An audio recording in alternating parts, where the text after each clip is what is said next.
সুন্দর একটা জিনিস দেখায় আসেন। হ্যাঁ, সুন্দর জিনিস কেন বললাম এটা আগে একটু বিশ্লেষণ করি।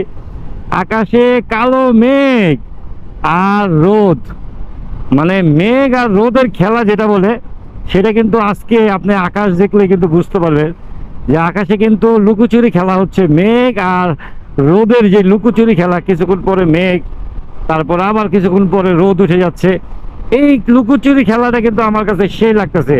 আর এটা বর্তমান নাম হলো জুলাই 36 এক্সপ্রেস ওয়ে। তো এই হলো আমাদের 300 ফিট। দেখেন কত সুন্দর লাগতেছে আজকে, মাশাআল্লাহ, মারহাবা মারহাবা। একটা ওয়াও ওয়াও একটা ভাব আছে কিন্তু আজকে। এক কাজ করে এদিকটা চলে যাই, আমি এদিকটা চলে যাই। এদিকটা যাওয়ার কারণটা হলো আমি মহিজুদ্দিন চত্বরে যাব, তো বামে চলে গেলে সুবিধা হবে। এদিকটা চলে গেলে কোথায় না কোথায় চলে যায়, কোনো ঠিক নাই। তাই আগে থেকে লিং রোডে চলে আসলাম। আর লিং রোডও কিন্তু মাশাআল্লাহ এত সুন্দর লাগতেছে এই জায়গাটা আজকে, খুবই ভালো লাগতেছে। আপনাদের কাছে 300 ফিট কেমন লাগে? আমার কাছে 300 ফিট বরাবরই ভালো লাগে। যাদের 300 ফিট ভালো লাগে তারা অবশ্যই একটা লাইক করে যাবেন।